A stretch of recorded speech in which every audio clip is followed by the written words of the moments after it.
As we've mentioned, daylight savings time starts at 2 a.m. tomorrow, so when our clocks spring ahead, a lot of us will be getting an hour less sleep than usual. And you might be surprised to learn that women may suffer more from that than men.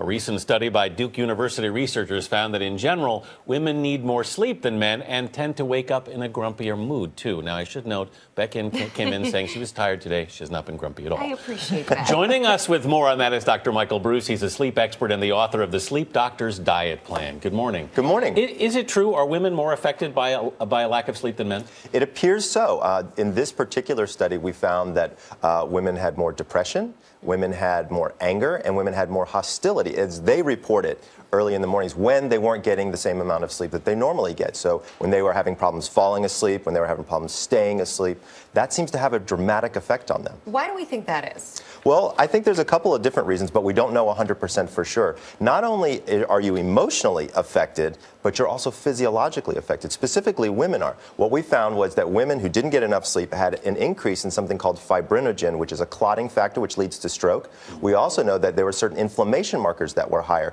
Inflammation leads to pain.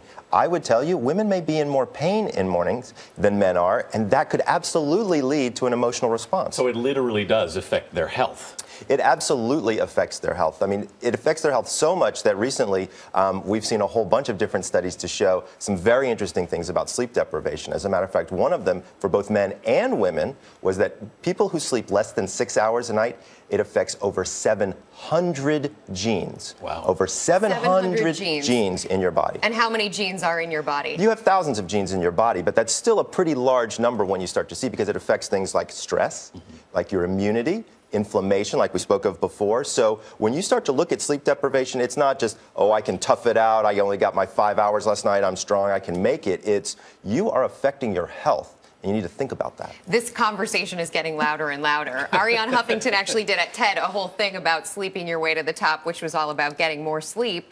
But when you actually look at the problem, part of it is just based off of circumstance. We were talking in the break about strategic napping. So what's that? What should people do? Well, first of all, Ariana is a wonderful, what I call sleep evangelist. She actually wrote the foreword to my book, and we're quite good friends. It's very interesting to see. But strategic napping can be a big help. So for people who can only get, let's say, 5 or 6 hours a night, but they know they need 7 or 8, being able to take a strategic nap during the day can be helpful. Now, here's the thing. You either want to take a 25-minute nap or a 90-minute nap. Anything in between, and you will wake up and you will feel much worse than you did when you started. Can you really catch up quickly? You can catch up, but you have to be careful. You can't catch up completely. So if you lose an hour's worth of sleep every night for 3 weeks, you're not going to make that up, because you can't fool Mother Nature. All right. However, you can catch up a little bit.